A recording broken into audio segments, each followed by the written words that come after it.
7 bob qahraton qish kirib keldi. Bo'ronli ob-havodan keyin izg'irinli kunlar boshlandi. Qor erinmay maydalab yog'ardi. Tunlari nihoyatda ayoz, yerlar metinday qotib, dalalardagi o't-o'lanlar ham muzlab qolgan edi. Qahraton sovuq fevral oyiga qadar davom etdi.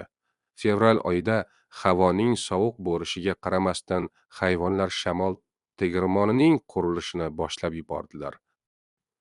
Ular hayvon fermasida bo'layotgan voqealarni odamlar chetdan kuzatib turganliklarini, agar shamol tegirmonining qurilishi to'xtab qoladigan bo'lsa, bundan dushmanlarining quvonishlarini ham bilishardi. Odamlar hayvonlarning ishlariga g'araz bilan qarardilar. Shamol tegirmonining vayron bo'lganligi haqidagi xabarlar yolg'on ekanligini bildirish maqsadida Napoleon hiyla ishlatdi. Shamol tegirmoni devorlarining qabiligini oshirmoqchi bo'ldi. U bilan odamlar shamol tegirmonining devorlarini mustahkamlash uchun devorlarini hayvonlarning o'zlari buzishib qaytadan qurishyapti degan xulosaga kelishlari kerak edi. Shuning uchun oldingi yarim metr qalinlikdagi devorlar o'rniga 2 metr qalinlikdagi devorlar olina boshladi. Buning uchun esa yana qo'shimcha toshlar yig'ishtirilishi kerak edi. Toshqon esa qalin qor ostida qolib, u yerda ishlashning hech iloji yo'q edi. Keyingi kunlarda qor yog'ishi to'xtab, ob-havo biroz yurishdi. Hayvonlar qiynalib bo'lsa-da, biroz ishlashga harakat qilishardi. Urinishlar evaziga ish o'ta sekinlik bilan siljirdi. Hayvonlar ilgaridek ishtiyoq bilan mehnat qilishmasdi. Kayfiyatlari tushkun edi. Har kuni sovuqda ishlashga majbur bo'lishar, qorinlari esa ovqatga to'ymasdi. Faqat bokser va Clovergina umidsizlanmas edilar. Skuyler esa sharafli mehnat, uning mashaqqatlari va quvochlari haqida tinmay nutq so'zlardi. Hayvonlar bokserning kelajakka bo'lgan ishonchi, umidi hamda bugun kechagidan ko'ra yaxshiroq ishlashim kerak degan shioridan ozgina bo'lsa ham ilhomlanardilar. Ayniqsa, uning ishlab charchamasligi hayvonlarga madad berib turardi. Yanvar oyiga kelib to'plangan oziq-ovqatlar ozayib qoldi. Berilayotgan makkajo'xori o'rishlari keskin kamaytirildi. Uning o'rniga muzlab qolgan kartoshkalar berila boshladi. Kartoshkalar daraning o'zida to'plangan holda qolib ketgan edi. Ular qoplarga solinib ustma-ust taxlangan bo'lishiga qaramasdan qorning tagida qolib, ayozli tunlarda muzlagan edi. Qoplar sovuqni o'tkazmaydigan darajada qalin emas edi. Shuning uchun kartoshkalar muzlab, qorayib ketgan edi. Bir qop kartoshkadan faqat bir necha donasinigina ishlatish mumkin edi. Quruq somondan boshqa yegulik hech yoqoy yo'q edi. Hayvonlarning yuzlari burishib ketgandi. Kayfiyatlari tushkun edi. Hayvon fermasidagi bo'layotgan voqealarni tashqi olamdan yashirish kerak edi. Odamlar esa shamol tegirmonining inqirozidan ilhomlanib, yangi yolg'onlarni to'qishardi. Yer yuzidagi fermalar bo'ylab hayvon fermasidagi yashayotgan hayvonlarning ochlik va kasallikdan qirilib ketayotganligi, bir-birlarini ayovsiz o'ldirayotganligi, hayvonxo'rlik va bolaxo'rlik avj olganligi haqidagi mish-mishlar tarqaldi. Hayvon fermasidagi haqiqiy ahvol boshqa fermalarga ma'lum bo'lib qolsa, natijasi yomon bo'lishini bilardi. Shu sababdan hayvon fermasidagi yashash sharoitining yaxshiligi haqida odamlarda taassurot uyg'otmoqchi bo'ldi. Bu niyatni amalga oshirish uchun Mr. Wimpeldan foydalanishga qaror qildi. Har haftaning boshlarida kelib ketib yurgan Mr. Wimpel bilan hayvonlar orasida deyarli aloqa bo'lmas. Napoleonning ko'rsatmalariga ko'ra, hayvonlar Mr. Wimpelning oldida asosan fermadagi to'kin sochinlik haqida gaplashadigan bo'lib qolishdi. Ayniqsa, o'zlariga berilayotgan urushlarning ko'paytirilgani haqida tinmay so'zlashardi. Napoleon hayvonlar yotadigan binolar ichidagi supalarga qoqilgan oxurlarning ichini qum bilan salkam to'la qilib to'ldirishga buyruq berdi. Qumning ustiga esa oxurlarni to'ldirib g'alla to'kib qo'yishdi. Napoleon Mr. Wimperni ataylab bino ichidagi supalarga qoqilgan don to'la oxurlar orasidagi olib o'tardi.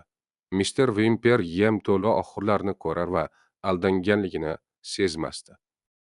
Fermadan chiqib, Napoleon mo'ljallaganday hayvonlarning ovqatdan kamchiligi yo'q ekanligi haqida xabar berardi.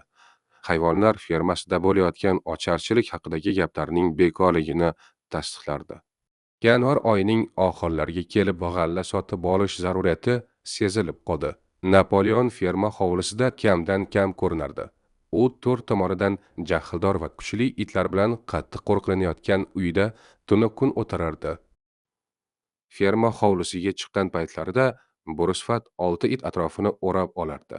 Napoleon salobat bilan salmoqli qadam tashlar, hayvonlarning birortasi unga yaqinlashmoqchi bo'lganida itlar tishlarini ko'rsatib irilardi. Odatda Napoleon yakshanba kunlari ertalab ko'rinmasdi. Bir cho'chqa uning buyruqlarini skuylerga, skuyler esa boshqa hayvonlarga yetkazardi. Yakshanba kunlarining birida skuyler tuxum tug'ishga kelgan tovuqlarga o'z tuxumlarini zudlik bilan topshirish haqidagi yangi qarorini e'lon qildi. Napoleon Vingber orqali har haftada 400 tadan tuxum sotishga shartnoma tuzgandi. Tuxumlarga to'lanadigan narx esa Napoleon kutgandan ko'ra yuqoriroq edi. Agar bundan foydalanilmay qolsa, issiq kunlar boshlanib, tuxumga to'lanadigan narx pasayib ketardi. Ferma hayvonlari uchun sotib olinadigan g'alla va don mahsulotlarining puli sotilgan tuxumlar hisobidan to'lanishi mo'ljallangan edi. Bu qarorni eshitgan ovuqlar vahima bilan baqir-chaqir qilishdi. U qurbonlik fermaning oyoqqa turishi va hayvonlarni qishdan eson-omon olib chiqish uchun kerakligi haqidagi tushuntirishlarga qaramay ko'payishlari uchun issiq, pana ishonchli joylar tayyorlayotgan edilar. Hozirgi tuxumlarni tortib olish kelgusi avlodlarga qiron solish bilan tengligini anglab turardilar.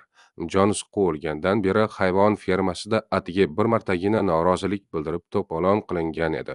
Lekin u darhol bostirilgandi. Hozir ham tovuqlar tomonidan tayinlangan 3 yosh rahbar Napoleon qaroriga tovuqlarning qarshiligini bildirishdi. Qolgan tovuqlar fermada o'rnatilgan yog'ochlarning ustiga chiqib olishib, bor ovozlari bilan qichqirishardi. Yog'ochlar ustida turib tuxumlarni tug'ib yuborishdi. Yerga tushgan tuxumlar chilpa-chim bo'lardi. Napoleon tezlik bilan chora ko'ra boshladi. Ovuqlarga berilgan jazolar rahmsizlik bilan amalga oshirildi. Avvalo tovuqlarga tuxum tug'ishni to'xtatishga buyruq berdi. So'ngra berilayotgan ozuqa tegish ham to'xtatildi. Tovuqlarga yordam bergan hayvonlarga o'lim jazosi e'lon qilindi. Hayvonlarga ularning o'ng va chap tomonida joylashgan Fox-Sud va Pinchfield fermasi tomonidan Snowballning yashirilganligi haqidagi xabarlar yetib keldi. Bu vaqtga kelib Napoleonning boshqa fermalar bilan munosabati ancha yaxshilangan edi. Ferma hovlisida ko'p yillardan beri saqlanayotgan yog'ochlar bor edi. Ular quruqshab ketgandi. Mister Wingpel yog'ochlarni sotishga maslahat berib, Mister Pilkington bilan Mister Frederick sotib olishga roziligini aytdi. Napoleon ham yog'ochlarni sotishga ko'ngandi, lekin fermerlardan qaysi biri bilan aloqa qilishni bilmasdi. Frederick bilan aloqa qilib bo'lmasdi. U o'z fermasida hayvon fermasining dushmani bo'lgan Snowballni yashirganligini bilardi. Pinchfield bilan savdo muomalasiga kirishay deb turganda, Snowballning aynan Pinchfield ekanligi haqida xabar topdi. Bahorning iliq kunlarida hayvon fermasida vahimalik voqealar yuz bera boshladi. Snowball zulmat qoplagan tunda hayvon fermasiga o'rmalab kelib zarar yetkazardi. Makka-jo'xori o'g'irlar, suv to'ldirilgan paqirlarni og'dirar va tuxumlarni sindirardi. Hayvonlar tunlarni uyqusizlik bilan o'tkazishardi. Vahima bilan tong ottirishardi. Snowball uvuq ekilgan dalalarni ayovsizlik bilan toptardi. Meva daraxtlarining po'stog'larini g'ajib tashlardi. Fermadagi bo'layotgan har bir ko'ngilsiz voqea Snowball bilan bog'lanardi. Hayvonlar hatto derazaning ko'zi singanida ham, zovurlardagi suvlar xas-xashak tushib to'silib qolganida ham Snowballning kelib ketganligi haqida gapirishardi. Hatto mohona eshigining kaliti yo'qotib qo'yilganida ham Snowball kelib kalitni quduqqa tashlab yuborganiga hayvonlar ishongan edilar. Kalitni don solingan qopning tagidan topib olganlarida ham Snowball va kalit haqidagi gaplar to'xtamasdi. Unga hamma hayvonlar ishonchardi. Sigirlar yarim tunda qattiq uyquga ketganlarida Snowball supalariga o'rmalab kelib, sutlarini sog'ib ketayotganligi haqida yakdilik bilan gapirishardi. Kalamushlarning Snowballga yordam berayotganlari haqida ovozlar tarqaldi. Napoleon fermada ro'y berayotgan voqealarni tekshirishga buyruq berdi. O'zi esa shaxsan itlar qurshovida ferma atrofini o'ralgan to'siqlarning ichki va tashqari tomonidan aylanib tekshirdi. Boshqa hayvonlar esa Napoleonga hurmat ko'rsatish maqsadida anchagina masofa oraligida unga ergashardi. Napoleon ba'zan to'xtab, Snowballning izlarini aniqlash uchun yerni iskardi. U molxonani, tovuqxonani, sabzavotlar turadigan omborxonani, ekinlar ekiladigan yer maydonini, xullas fermaning har bir burchagini sinchkovlik bilan jiddiy iskab chiqdi. Deyarli hamma joydan Snowballning izlarini topdi. Napoleon burnini yerga qadab turib, bir necha marta chuqur nafas olib yerni hidlardi-da, so'ngra dahshatli ovoz bilan baqirardi. Snowball. U bu yerda bo'lgan. Uning isini aniq bilayapman. Snowball degan nomni itlar eshitishib qonlari qaynab ketardi. Kurak tishlari ko'rinadigan darajada og'izlarini ochishib vovullashardi. Hayvonlar butunlay vahimada qolgan edilar. Ularga Snowballning nomini eshitishdan ham qo'rqardilar. Uning ustiga har xil ovozlarning tarqalishi hayvonlarni bezovta qilardi. Squealer hamma hayvonlarni yig'di. Uning yuzlarida vahimali ifoda qotib qolgan edi. O'rganib chiqilgan masala bo'yicha axborot bermoqchi ekanligini jiddiy turib e'lon qildi o'rtoqlar, dedi Squealer. Og'irligini goh u oyog'iga, goh bu oyog'iga tashlab turib asabiy tovuda atrofimizda noxush voqealar bo'layotganligi hammamizga ma'lum. Bularning hammasi Snowball tomonidan uyushtirilgan fitnalardir. U Pinchfield fermasining sohibi Frederikka sotilgan. Ular hamkorlikda hayvon fermasiga hujum qilish uchun tayyorgarlik ko'rishyapti.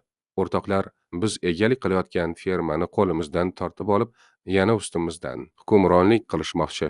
Buning uchun ular allaqachon hujum rejasini tuzib chiqishgan. Snowball rahbarlik qiladi. Undan ham yomonroq bir masalaga e'tiboringizni tortmoqchiman. Snowballning hujumi umumhayvoniy manfaatlar uchun emas, balki o'zining shaxsiy manfaati tufayli qilinayotgan harakatdir. Bu ishga uni majbur qilgan ahmoqona mag'rurligi ekanligini anglab yetishingiz kerak. Snowballning shu darajaga kelib qolishi sabablarini bilasizmi? Yo'q, bilmaysiz. Snowballning hamisha Jones bilan hamkorlik qilib kelganligini, Snowball Jonesning hayvonlar orasidagi josusi bo'lganligini unutilgan qog'ozlar ichidan topilgan yangi hujjatlar asosida aniqlangan yangi dalillar isbotlamoqda. O'rtoqlar, qo'limizdagi mavjud ko'p muammolarni oydinlashtirish uchun yordam bermoqda. Molxona jangida biz hayvonlarning mag'lub bo'lishimizga Snowball tomonidan jiddiy harakat qilinganligi ma'lum bo'lib qolmoqda. Sizlar buni albatta sezgan bo'lishlaringiz kerak. Xayriyatki, uning urinishlari befoyda ketib, boyovsiz jangda g'olib chiqdik.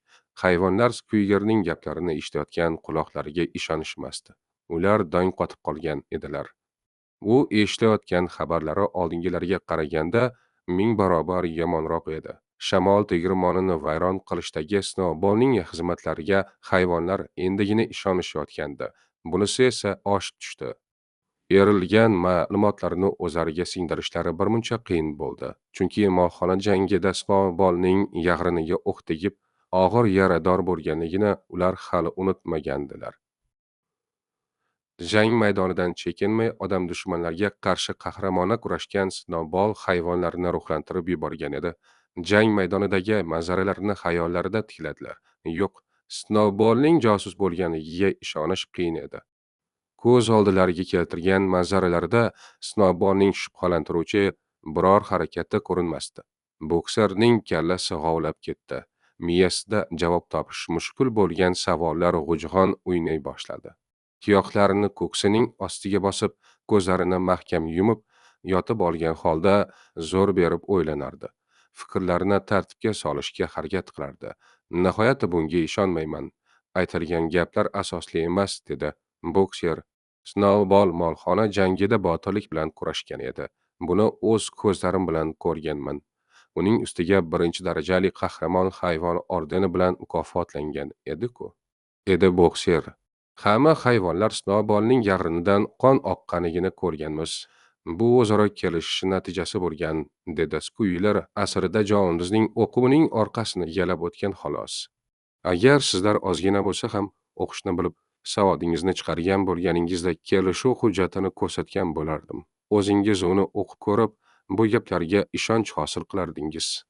Hujjatlardagi kelishuvga binoan yaralanish keskin daqiqalarda chekinib vaqtinchalik fermani hayvonlarga qoldirish uchun berilgan belgi edi. Bu fitna haqiqatdan ham o'zini oqlagandi. O'rtoqlar, asrida qahramonlik ko'rsatgan hurmatli rahbarimiz Napoleon bo'lgan, aks holda Snowball g'alaba qozongan bo'lardi. Bo'lib o'tgan voqealarni bir eslab ko'ring. Jons va uning xizmatkorlari fermaga bostirib kelishganida Snowball ularga qarshi chiqish o'rniga aylanib qochib qoldi va hurmatli hayvonlarimiz ham unga ergashgan edilar. Jangning keskin daqiqalarida dono rahbarimiz o'rtoq Napoleon hayvonlardagi qo'rquvni yengishga yordam bergan. Insonlarga o'lim, deb hayqirib oldinga tashlanib, o'tkir tishlarini Jonsning oyoqlariga botirgandi. O'ylaymanki, albatta bu voqea esingizdan chiqmagan. Xotirangizda hali uzoq vaqt saqlanib qoladi. Edi Skuyler og'irligini u oyog'idan bu oyog'iga tashlab turib, Skuyler jang manzaralarini mufassal ipidan ignasiga qadar tasvirlab, Napoleonning jangda ko'rsatgan qahramonliklarini hayvonlar xayolida tiklashga harakat qilardi. Uning so'zlarini eshitib turgan hayvonlar tasdiq alomatini bildirib boshlarini qimirlatdilar. Go'yo voqealarni g'ira-shira eslaganday qilib o'zlarini ko'rsatadilar. Lekin har holda jang maydonini aylanib qochib borayotgan Snowballni yotlariga tushirishdi. Boxer hech tushunolmay qiynalardi. Shuning uchun sal ozgina noqulaylik bilan Snowballning jang maydonida sotqinlik qilganiga ishonolmayapman dedi. Hayvon fermasidagi keyingi paytlarda ro'y bergan voqealarda haqiqatdan ham dushmanlik qilingan bo'lishi mumkindir. Molxona jangida esa Botir Saftosh va qahramon jangchi bo'lganiga ishonmasdan ilojim yo'q. Rahbarimiz o'rtoq Napoleon deb so'zlay boshladi. Skuyler sokin va qat'iylik bilan baland ovozda qo'zg'olon haqida har xil fikr va xulosalar so'rilmasdan ilgariyoq Snowball Jonsning josusi bo'lganligini aytgan edilar. Mening esimda turibdi. Ha, bu boshqa gap, dedi Boxer. Agar o'rtoq Napoleon shunday deyotgan bo'lsa, bu juda to'g'ri va asosli fikrdir. O'rtoq Napoleon hamisha haq va to'g'ri gapni aytadilar. Ha, bu asosli fikr, dedi Skuyler Boxerga dadil qarab. Uning ko'zlari bir yonib o'chgan yulduzday sovuq yaltirab ketdi. Bir daqiqa jimlikdan so'ng o'rtoqlar, dedi. Biz juda hushyor bo'lishimiz kerak. Oramizda Snowballning maxfiylari borligini, ular bizning qatorimizda o'tirganligini hech bir hayvon inkor etolmaydi. Skuyler fermadagi hayvonlarning hushyor bo'lishlari lozimligini yana bir bor ta'kidlab, ularni qattiq ogohlantirdi. Oradan 4 kun o'tgach, tushlikdan so'ng Napoleon hamma hayvonlarni ferma hovlisiga yig'ishga buyruq berdi. Hayvonlar to'planib bo'lganlaridan so'ng Napoleon o'z uyidan chiqdi. U ko'ksiga ordenlarini yaqindagina o'zi birinchi darajali qahramon hayvoni, ikkinchi darajali qahramon hayvoni ordenlari bilan mukofotlagan edi. Taqib olgandi. Uni 9 da katta va bahaybat it o'rab olgandi. Itlar hayvonlarning suyak-suyaklarigacha titroq soluvchi tovush bilan erirlardilar. Hayvonlarning itlari seskanib ketdi. Qo'rqqanlaridan bir-birlarining pinjiga suqilishdi. Hozir qandaydir dahshatli voqea yuz berishni kuta boshlashdi. Napoleon yig'ilganlarni qonga to'lib ketgan qahrli ko'zlari bilan bir-bir kuzatib chiqdi va o'tkir chiylagan tovush chiqardi. Itlar jon jahdlari bilan oldinga sakradilar. 4 yosh cho'chqaning quloqlaridan tishlab sudrashdi. Og'riq zo'ri va dahshatdan chiylayotgan cho'chqalarni Napoleonning oyoqlari ostiga keltirib tashladilar. Ularning quloqlaridan qon oqardi. Itlar qon lazzatini tuyib, yanada vahshiylashdi. Cho'chqalar o'zlarini aybdor deb o'ylash qo'rquvdan titrashardi. Napoleon o'z gunohlarini ixtiyoriy ravishda bo'ynlariga olishga cho'chqalarni undadi. Ular Napoleonning yakshanba kunlari majlislarini bekor qilish haqidagi qaroriga e'tiroz bildirgan 4 ta yosh cho'chqalar edi. Cho'chqalar Snowball fermadan quvgandan buyon yashirin aloqa qilganliklarini, shamol tegemonini vayron qilishda hamkor ekanliklarini, hayvon fermasini Mr. Frederick o'tkazishga rozi bo'lganliklarini tan olishdi. Shuningdek, Snowballning Jons hukmronligi davrida josus bo'lganligini, buni uning o'z og'zidan eshitganliklariga iqror bo'lishdi. 4 yosh cho'chqa hamma jinoyatlarini bo'ynlariga olganlaridan so'ng itlar darhol o'tkir tishlarini ularning kekirdaklariga botirib, boshlarini uzib tashlashdi. Napoleon hayvonlar yuragiga vahshat soluvchi ovoz bilan sotqinlik qilgan hayvonlar ularning orasidan yana topilishini e'lon qildi. Tuxumlar bilan bog'liq bo'lgan tovuqlarning o'zboshimchaliklariga rahbarlik qilgan 3 tovuqni itlar tishlab olib keltirishdi. U tovuqlar choshgoh paytlari yig'inlar o'tkazib, Napoleonning buyruqlariga qarshi chiqishga undaganligiga qolgan tovuqlar guvohlik berishdi. Ular ham rahmsizlik bilan bo'g'izlandilar. Keyin esa bir g'oz o'tgan yil hosilidan 6 dona makkajo'xori zog'atalarini o'g'irlab tunda yeganiga iqror bo'ldi. Nombol tomonidan ongi zaharlangan bir qo'y esa suv ichiladigan quduqqa siyib yuborganiga, yana bir qo'y Napoleonning g'oyalariga o'zini bag'ishlagan va sidqi dildan xizmat qilgan 2 qo'y hamda tumov kasalligidan azob chekayotgan bir qo'chqorni olov atrofida aylantirib o'ldirganiga iqror bo'ldi. Hammalari o'ldirildi. Jinoyatlarni bo'yinga olish va jazolash uzoq vaqt davom etdi. Murdalar Napoleon oyoqlari ostiga tashlanaverdi. Havo Jones quvilganidan beri hayvonlarga notanish bo'lib qolgan qon hidi bilan og'irlashdi. 3 it to'satdan bokserga tashlandi. O'ziga qarab uchib kelayotgan itlarni ko'rgan bokser ulkan orqa tuyoqlarini yerga mahkam tiradi. Oldingi oyoqlari bilan havoda uchib kelayotgan itlardan birini ushlab, oldingi tuyoqlar ostiga oldi. Itjon achchig'ida vangiladi. Qolgan 2 it esa dumlarini qisib orqaga chekinishdi. Bokser tuyoqlari ostida yotgan itni o'diraymi yoki o'ldirmaymi degan ma'noda Napoleonga ko'z tikdi. Napoleonning rangida rang qolmagan, yuzi o'lgan cho'chqaning yuziga o'xshab ko'karib ketgan edi. Itni qo'yib yubor deb keskinlik bilan buyruq berdi. Bokser tuyoqlarini ko'tardi. Ko'k rangdagi hol-hol dog'lari bo'lgan it uning oyoqlari tagidan sudralib chiqdi. Hamma hayvonlar voqeani qanday tugashini sabrsizlik bilan kutishardi. Oraga og'iz sukunat cho'kdi.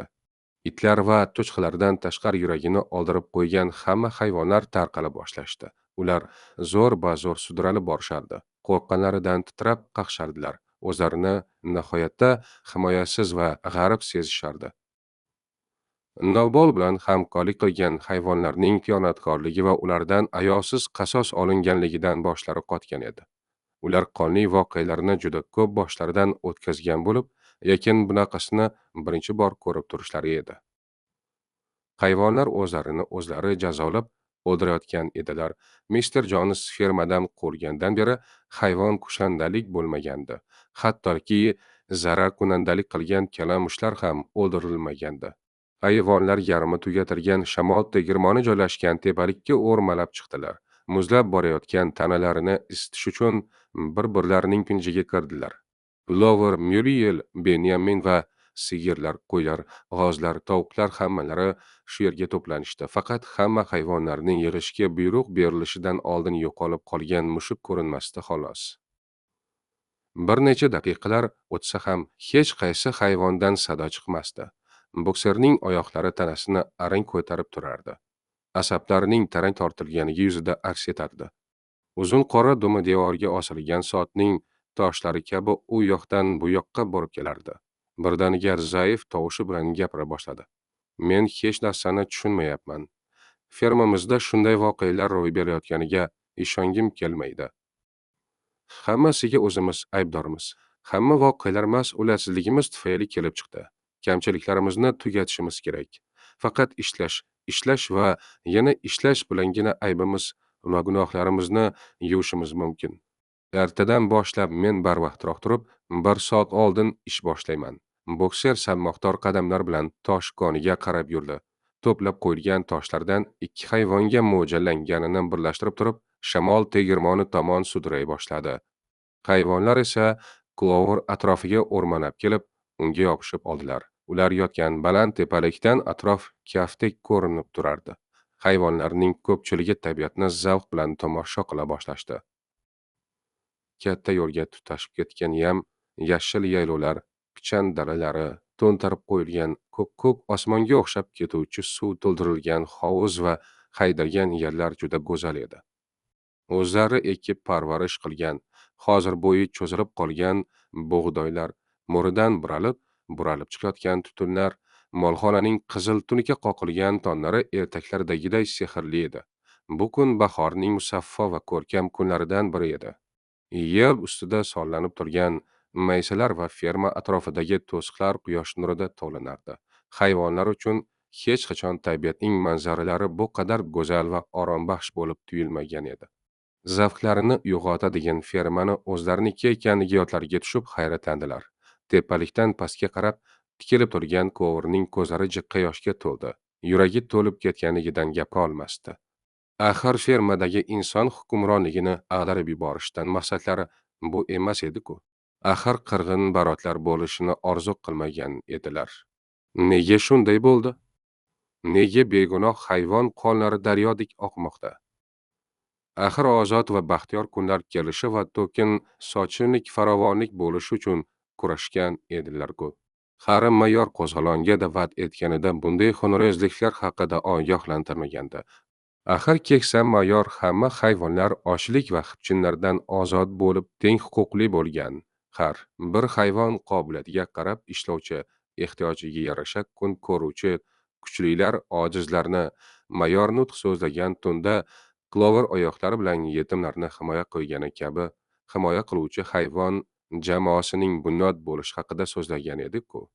Nahotki ularning o'rniga aql bovar qilmaydigan qadag'onlik voqealari ro'y berayotgan bo'lsa, nahotki har bir hayvon erkin fikr yuritolmaydigan, har bir burchakni jallod boltasi kabi tishlarini ko'rsatib, irilayotgan itlar qo'rqilaydigan, anglab olishga aqlning kuchi yetmaydigan, qilmagan gunohlarga hayvonlarning o'zlari iqror bo'ladigan, hayvonlar do'stlarini ham sotib yuboradigan, har bir hayvon yaqinlaridan ham hadiksiraydigan zamon kelgan bo'lsa, Cloverning dilida isyonkorlik yo'q edi. Qoni ham qasos o'ti bilan ko'pirmasdi. Cho'chqalarga bo'ysunmaslik haqidagi fikrlar o'yini ham yo'q edi. Hattoki hozirgi ahvolimiz Jons davridagiga nisbatan va boshqa fermadagi hayvonlar ko'rayotgan kundan yaxshiroq o'ylardi. Jonsning fermaga qaytib kelmasligi uchun xuddi shunday qonli voqealar zaruriyatdir deb o'ylardi. Clover hayvon fermasining g'oyalariga sodiq edi. Butun kuchi boricha jon dili bilan ishlardi. Berilgan buyruqlarni so'zsiz bajarardi. Napoleonning rahbarligini to'laligicha tan olardi. Boshlariga eng og'ir kunlar tushgan paytlarda ham Clover va boshqa hayvonlar kelajakka umid bilan qarab yashadilar va ishladilar. Jons va odamlarning o'qlariga ko'ksilarini tutib berdilar. Shamol tegirmonini ko'rdilar. Hammasi bugungi ro'y berib turgan voqealar uchun emas edi.